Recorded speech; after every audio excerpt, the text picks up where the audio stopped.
S'il vous plaît, la Commission reprend ses travaux. Alors, il nous fait plaisir d'accueillir les représentants du mouvement du Grand Québec. Alors, donc, M. Smith, M. D'Andrea et M. White. Alors, M. D'Andrea, je pense que vous faites la présentation pour débuter. Oui. Alors, je vous rappelle, vous avez 8 minutes de présentation, puisqu'on aura une période d'échange entre l'ensemble des représentants du mouvement du Grand Québec. Donc, la parole est à vous, s'il vous plaît. Merci. On est très content d'être ici. Mes salutations à tout le monde. Je vais commencer avec une petite histoire. Nous, dans le mouvement, on commence toujours avec une histoire.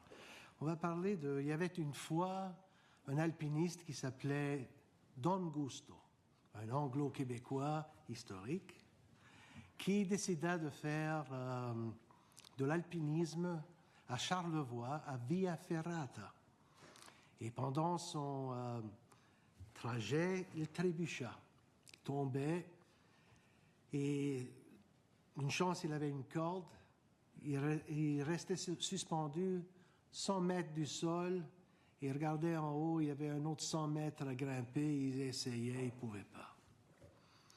Dans son désespoir, il laisse de côté sa laïcité et décide de prier. « Au secours !» il disait. « Y a-t-il quelqu'un en haut ?» Tout d'un coup, le vent se met à souffler, les nuages se dispersent et une voix vient du ciel disant « Je peux te sauver si tu crois en moi. » Don Gusto était étonné, il disait « Oui, oui, sauvez-moi, qu'est-ce que je dois faire ?» Et la voix répondit « Si tu crois en moi, laisse la corde. » Don Gusto regarde en bas, il regarde en haut, il pense un peu, et puis il répond « Y a-t-il quelqu'un d'autre en haut ?» Ça, c'est un peu le dilemme de la communauté anglophone. On est un peu comme Don Gusto, on est piégé sur une corde. D'un certain côté, la voix, c'est un peu les institutions du Québec. On a des bonnes suggestions, mais on a peur. On ne sait pas quoi faire. On se tient à cette corde. Si de Tocqueville était vivant aujourd'hui et si il voulait donner une définition de la communauté anglophone, il y aurait probablement une difficulté parce que ethniquement, ils sont tous différents, beaucoup de différences, de religion, d'ethnicité, de culture, de langue. Et pourtant, c'est une communauté. Et comme Don Gusto, c'est une communauté fièrement attachée au Québec. Des fois, on entend des voix dans la communauté. D'habitude, ça vient toujours d'un secteur très négatif qui aimerait se victimiser au lieu de parler, au lieu de s'asseoir et au lieu d'essayer d'avoir des vrais échanges entre communautés. Et comme porte-parole du mouvement, je peux vous dire que les Québécois, anglo-québécois et les minorités que nous, on représente, ils sont fièrement québécois à notre manière, mais quand même fièrement québécois. Si on a eu des difficultés dans le passé, ça a beaucoup à faire avec la langue. Et nous, on se pose, ça fait 30 ans que le mouvement existe et on est en train de dire que, écoutez, la langue française n'est pas bien maîtrisée par notre communauté. Et pourtant, c'est Madame la Marquise ou la chanson, tout va très bien dans nos institutions, qui est faux. Ça ne va pas très bien, ça va mal. Beaucoup de Québécois de notre communauté veulent quitter le Québec, ou au moins c'est ça qu'ils disent aux médias. Et nous, on est convaincus plutôt qu'on veut rester, on veut contribuer, on est Québécois, et on aurait aimé être capable de discuter un peu plus dans des réunions avec d'autres Québécois pour parler de la Constitution. On a des suggestions, on a des idées à avancer. Et je cède la parole à M. White qui peut suggérer certaines idées que le mouvement est fier. Merci, M. White. Il vous reste un peu plus de 3 minutes. M. White. Monsieur le Président, membres de la Commission, Monsieur le Président, c'est un grand plaisir de vous revoir. Mon nom est Peter White et je vous remercie de l'invitation à témoigner devant vous. Je vous parle depuis ma maison à la ville de Lac-Brome, dans les cantons de l'Est. Et comme bon Québécois, je porte ma cravate de l'Université Laval. J'aimerais vous présenter ce soir, très brièvement, un cadre théorique du concept de minorité nationale. Ce concept est tiré du livre, je vous donne la citation, Multicultural Citizenship, A Liberal Theory of Minority Rights, publié par le brillant jeune théoricien politique canadien Will Kymlicka, aux éditions Clarendon Press, Oxford, en 1995.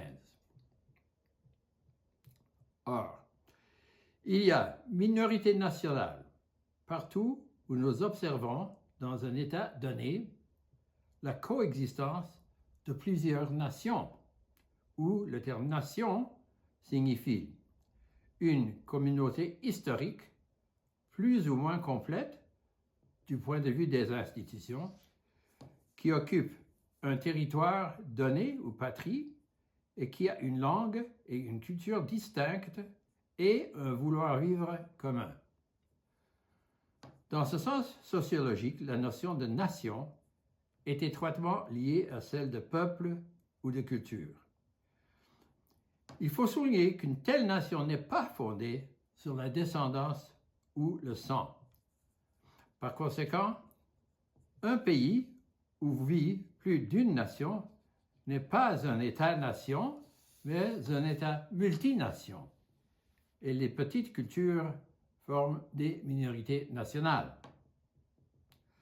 Nous soutenons donc que les Québécois anglophones constituent une minorité nationale au sein de l'État multination du Québec. Tout comme les Québécois francophones constituent une minorité nationale au sein de l'État multination du Canada. Dans un État multination, la Constitution est, entre autres choses, un contrat entre là où les minorités et la majorité, qui définit les termes qui ont été négociés et sur lesquels les diverses parties se sont entendues dans le but d'établir et de bâtir solidairement l'entreprise ou l'aventure de leur pays. Toutes les parties doivent alors approuver officiellement ces termes. En passant, nous devons toujours nous souvenir que l'Assemblée nationale du Québec n'a jamais officiellement ratifié l'acte de la Constitution 1982 du gouvernement fédéral. Pour se sentir en sécurité au sein d'une culture dominante plus vaste, une minorité nationale a besoin de 5 garanties. Premièrement, la reconnaissance formelle de son existence en tant que minorité nationale légitime au sein de la société dans son ensemble et la reconnaissance formelle de son droit légitime à sa perpétuation culturelle au sein de la communauté majoritaire. Deuxièmement, une définition claire et formelle à laquelle on souscrit la minorité et la majorité des caractéristiques qui distinguent la minorité nationale de la majorité et que la majorité nationale désire préserver et protéger de l'assimilation ou de l'homogénéisation et que la majorité consent à reconnaître et à respecter. Troisièmement, le droit incontestable à s'autogouverner dans les domaines qui la caractérisent essentiellement. Quatrièmement, le droit incontestable d'être représenté dans les institutions de la communauté majoritaire. Et cinquièmement, le droit de veto sur toutes les propositions d'amendement constitutionnel qui pourraient être préjudiciables à toute protection constitutionnelle des droits qu'elle a acquis en tant que minorité nationale. Ou en d'autres termes, le consentement obligatoire de chacune des parties à des modifications contractuelles affectant ses droits ou son statut. Clause normalement en vigueur dans toute forme de contrat. Merci de votre attention et je passe la parole à mon collègue Giuliano D'Andrea. Maintenant, nous sommes rendus à la période d'échange. Alors, merci beaucoup, M. White, M. D'Andrea. Monsieur le ministre, s'il vous plaît, pour une période de 9 minutes. Oui, merci, Monsieur le Président. M. Smith, M. D'Andrea, M. White, bonjour, merci de participer aux travaux de la Commission. À la fin de votre mémoire, je constate que vous indiquez qu'il s'agit d'un pas en avant, donc le projet de loi constitutionnelle 2025. C'est exact? Oh oui, absolument. Ça fait, vous savez, M. Smith et moi-même, on était à Bélanger-Campo quand il y avait la commission jeunesse.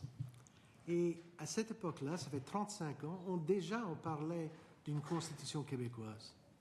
Et comme représentants de la communauté anglophone, nous, on avait dit, c'est le temps de parler, c'est une bonne idée, on peut s'échanger des idées. Ça fait 30 ans, quand c'était la commission sur la loi référendaire en 1995, on s'est présenté encore une fois et on a parlé de constitution. On a toujours parlé de constitution pendant ces dernières 30 années. Mais le problème, c'est qu'avec notre communauté, il y a de la difficulté, comme j'ai dit. Et aussi, et ça vient des deux côtés. D'un côté, je trouve une loi ici qui reflète très bien la pensée d'une bonne partie des Québécois. Mais l'autre partie des Québécois, ils ne se retrouvent pas dans ces textes. Ils n'ont pas contribué dans ces textes. Et ce qui serait intéressant, c'est de faire une pause, de peut-être faire une plus vaste consultation et d'essayer de ramasser tous ces Québécois qui puissent eux aussi être fiers d'avoir une constitution québécoise. Mais ça prend une consultation un peu plus vaste. Je vous entends, puis on est présentement en audition publique, puis on consulte, mais vous venez de dire, écoutez, il y a une bonne partie des gens qui se reconnaissent là-dedans, il y a une partie de la population qui ne s'y reconnaît pas. Oui. Pouvez-vous identifier les éléments, selon vous, qui font en sorte qu'ils ne s'y reconnaissent pas, selon vous? Comme quoi? Qu'est-ce qui manque? Bon, on peut aller dans les stéréotypes, peut-être ça aide à défricher un peu. On parlait tout le temps des années 60, 70, de les deux solitudes. Et ce que je trouve dans ma communauté, même qu'elle parle français, même qu'elle veut s'engager, il y a des concepts qui sont un peu, disons, autres que les nôtres. Que ce soit le concept de la famille, que ce soit des concepts de la langue, du fait que on se sent des fois comme si on est... Vous savez, il y a le train et puis il y a le petit caboose en arrière et les anglophones sont là. OK, le train, il passe, c'est la locomotive et nous, on est traînés avec les projets. Alors, c'est vraiment le manque de participation qui manque. OK, mais même si le sujet, vous savez, même s'il y a des aspects qui sont rassembleurs, que ce soit le droit de la femme, que ce soit la liberté de parole, que ce soit beaucoup de concepts qu'on a, même l'idée fondamentale d'une constitution qui est un contrat social. Mais dans le contrat social, à la base, ça veut dire qu'on négocie avec les sociétés, on cherche ces sociétés pour entendre leurs idées, pour discuter. dans la communauté anglophone, on n'a pas vu ce geste. Et même, ce n'est pas la faute du gouvernement, ce n'est pas la faute de l'Assemblée nationale. Notre communauté est divisée. Peut-être ce qu'on aurait besoin, nous, c'est un état général de la communauté anglophone ou des minorités ou de Montréal, que ce soit. Mais il faut qu'on commence à communiquer. Et ça manque. Là, ce soir, M. D'Andrea, vous êtes là avec votre organisation. Puis j'essaie, moi, supposons qu'on veut bonifier, là, à la lumière de vos commentaires. J'essaie de décoder qu'est-ce qui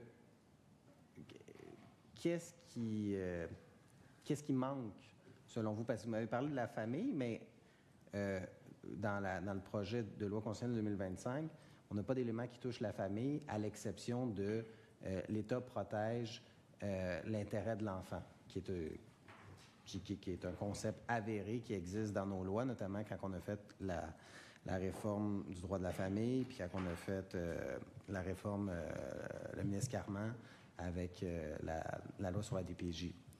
Vous m'avez parlé aussi de la langue. La langue, je lisais dans votre mémoire un passage là, où vous parlez des anglophones dits historiques. Vous avez dit « Le gouvernement a choisi de restreindre délibérément la taille de ce groupe tout en marginalisant par rapport à la majorité francophone, allant même jusqu'à remettre en cause sa légitimité.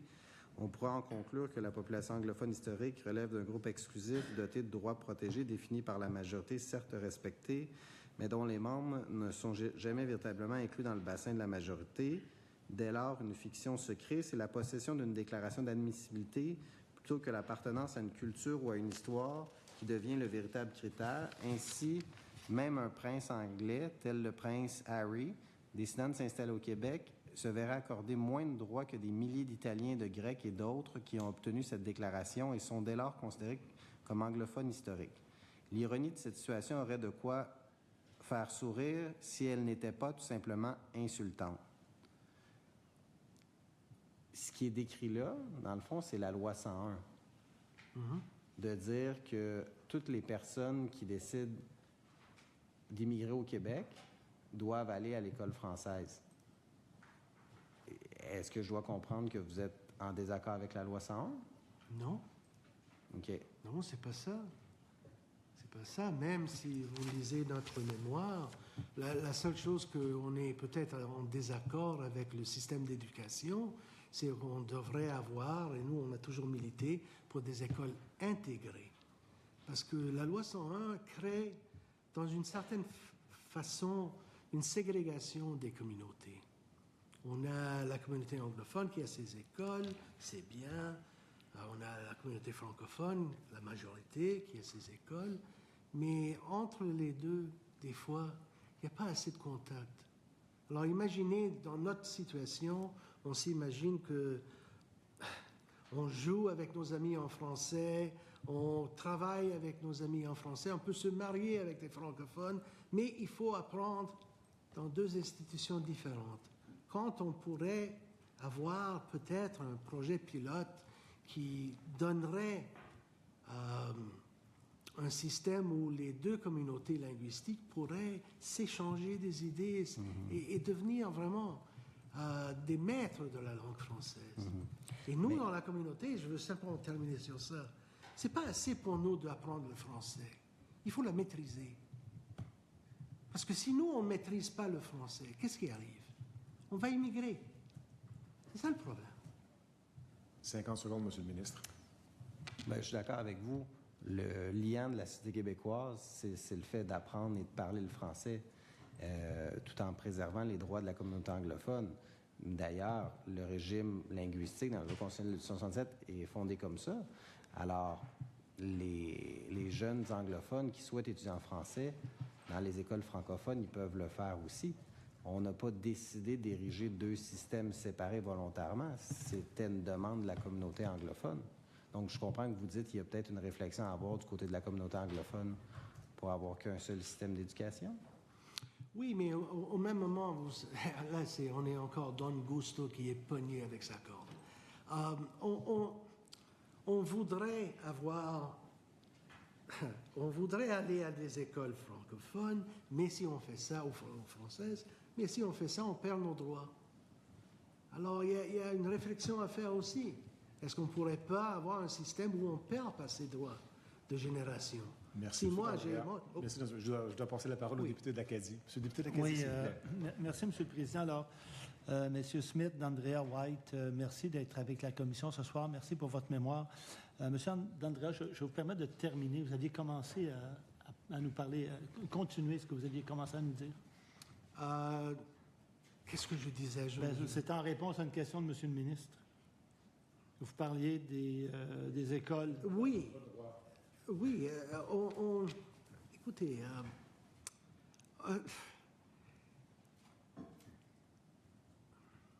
moi, je suis allé à l'école anglophone. J'ai commencé pendant la crise de Saint-Léonard. Et à Saint-Léonard, on avait des écoles bilingues avant la crise. Et on a fermé ça. Ce qui est arrivé, c'est que parce qu'il y avait ces tensions, on a éliminé les écoles bilingues et on a fait des écoles anglaises et françaises, disons. Et nous, comme communauté italienne, on est allé vers les écoles anglaises, pas parce qu'on ne voulait pas apprendre le français. On nous avait même menti, on nous disait à ma mère et mon père, ne vous en faites pas, ils vont apprendre le français. La réalité, c'est que ceux qui sont sortis du système, des fois, ils parlent le français comme des vaches espagnoles. Je m'excuse, mais c'est la réalité. Et quand on se pose la question, pourquoi tous ces Québécois ont quitté le Québec? C'est parce qu'ils ne sont pas capables de se dénicher un travail en français ici au Québec, parce qu'on n'a jamais valorisé l'apprentissage du français à un niveau d'expertise. Dans les communautés, dans tout le monde, quand on a une minorité, la première chose que les parents disent aux enfants, c'est « Hey, c'est pas assez que toi, tu es égal à l'autre, tu dois être supérieur à l'autre. Parce que tu es un disons, québécois ou canadien ou quelque chose d'autre. » Alors, dans notre communauté, on devait faire ça. On ne l'a pas fait. Et nous, on préconisait des écoles, peut-être même pas comme on ne voulait pas vraiment pousser l'idée en réalité des écoles intégrées. Mais on voulait au moins avoir le débat, avoir cette utopie, cette manière de penser que peut-être un Québécois, il peut jouer ensemble dans la même école et sans tomber dans, comme le ministre suggérait, ben oui, mais vous pouvez aller à l'école française. Je sais qu'on peut aller à l'école française, mais les minorités, ils ne veulent pas perdre ces droits qu'ils ont. Monsieur d'Andrea, je comprends que votre organisme, Mouvement du Grand Québec, vous n'êtes pas contre une constitution québécoise. Non. Si il y avait eu une commission transpartisane avant qu'on ait un texte de loi là, qui ait consulté les gens au Québec sur un plus grand nombre, est-ce que c'est quelque chose que votre communauté, votre mouvement aurait apprécié? Absolument. Absolument. C'était ça qu'on cherchait pendant des années. Parce qu'on se comprend qu'une constitution, c'est avant tout un document, vous l'avez mentionné, c'est un contrat, mais c'est un contrat du peuple par le peuple. Oui. Pas un contrat du gouvernement. Non. D'accord. Donc, c'est un élément qui aurait en fait aidé à légitimiser l'action gouvernementale. Oui, absolument. Et ça aurait légitimisé aussi la Constitution. Vous savez, dans le mémoire, j'ai parlé un peu de Rocky Balboa. Bon, Rocky Balboa est qui? Bon, c'est un petit Italien de Philadelphie qui devient champion plus tard. Mais il n'est pas italo-américain, il est américain, il se sent américain. Et c'est la même chose pour nous. On est québécois, il faut se sentir québécois. Même si nos origines, on peut être fier de nos origines. Mais à la fin, on est québécois. Et c'est pas qu'on cherche aux autres de nous dire « Oui, oui, vous êtes québécois ». On veut assumer. On veut prendre notre place. Je vous remercie. Dans le texte que nous avons, il y a un considérant qui dit que l'État du Québec entend poursuivre cet objectif dans le respect des institutions de la communauté québécoise d'expression anglaise. On ne retrouve rien qui touche la communauté anglaise par la suite dans le document. Et on parle du respect des institutions. On ne parle pas du respect de la communauté, on parle des institutions de la communauté. Comment vous avez reçu ça?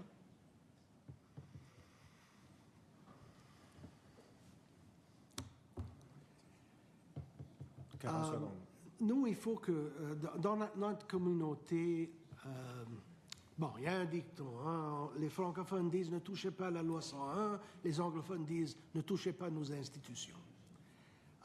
Quand même, il y a beaucoup d'anglophones qui disent « OK, mais il faut réformer nos institutions parce qu'elles ne font pas la job qu'elles devraient faire ». Alors, quand moi j'entends qu'il faut penser aux institutions, aux droits, oui, c'est vrai, mais il faut penser à ces Québécois qui se servent de ces institutions. Et ces institutions doivent répondre aux besoins de ces Québécois. Alors, merci beaucoup. c'est nuancé. Monsieur le député de Saint-Henri-Sainte-Anne, s'il vous plaît. 1 minute 53. Merci beaucoup de votre présentation. Il y a deux choses, puis je veux réconcilier pour être sûr d'avoir bien compris. D'un côté, vous dites quand même, malgré ces inquiétudes, nous pensons que le projet de loi 1 est un pas dans la bonne direction. De l'autre côté, vous recommandez que le projet soit reporté et que des véritables consultations aient lieu. Fait que je veux juste bien comprendre le finalement, puis vous donner la chance de bien expliquer. On est très content qu'il y a au moins aujourd'hui une poussée vers une constitution québécoise. Bon, on l'a fait, on l'a déclaré, on est ici, on est en train de parler, et dans ma communauté, là, on est en train de parler, parce que c'est une réalité. Bon. Et on dit cela, oui, c'est en principe, on est content. Mais les détails, Plus compliqué, ça. c'est compliqué, ça manque. Et on voudrait que beaucoup d'autres Québécois peuvent donner leur voix, leurs idées, et c'est ça. Vous parlez quand même d'aggraver les divisions, vous parlez de population marginalisée, c'est ça le sentiment de la communauté? Oui. Et vous allez entendre dans les médias, les tambours, les tam-tams, ils vont augmenter. Parce que, encore une fois, ils vont présenter la communauté anglophone comme victime. Et puis la discussion va tomber. Merci de votre temps aujourd'hui. Merci. Merci. Monsieur le député de Jean Talon, s'il vous plaît. Merci. C'est intéressant parce qu'au début de cette consultation, on a vu M. Smith agiter avec fierté son drapeau québécois à l'écran. Et vous faites écho à ce geste. On le voit de nouveau le faire. Et vous faites écho dans vos commentaires à ce geste. Vous dites, nous sommes de fiers Québécois. Oui. Mais comme beaucoup de Québécois, vous ne vous êtes pas senti écouté au fin du document que vous avez devant vous. Vous dites, une partie des Québécois, comme nous, on n'a pas contribué à ces textes. Et ce que vous demandez aujourd'hui, c'est de vous dites, bien ça, ici, on est dans le cadre formel d'une consultation générale à l'Assemblée nationale, mais vous voulez plus que ça, vous voulez un vrai dialogue. Oui, absolument. Je ne peux pas ajouter à ce que vous avez dit, c'est exactement en plein ça. Et donc, pour continuer dans la foulée de mon collègue, et donc vous dites, bien là, on n'a pas le bon document devant nous, il faut recommencer pour avoir un vrai processus démocratique dans lequel on va se sentir inclus. Oui, c'est un bon geste, c'est un bon projet parce que ça fait qu'on en parle aujourd'hui. Mais, en principe, on en a parlé, mais là, dans les détails, il faut faire une autre réflexion, plus approfondie. C'est ça que... Merci beaucoup. Monsieur Smith, Monsieur White, Monsieur Naldra, merci beaucoup d'avoir été avec nous. C'était très, très, très apprécié. Sur ce, la commission ajoute ses travaux vendredi 5 décembre, après les avis touchant les travaux des commissions, où il va poursuivre son mandat. Merci beaucoup. Belle soirée. Merci.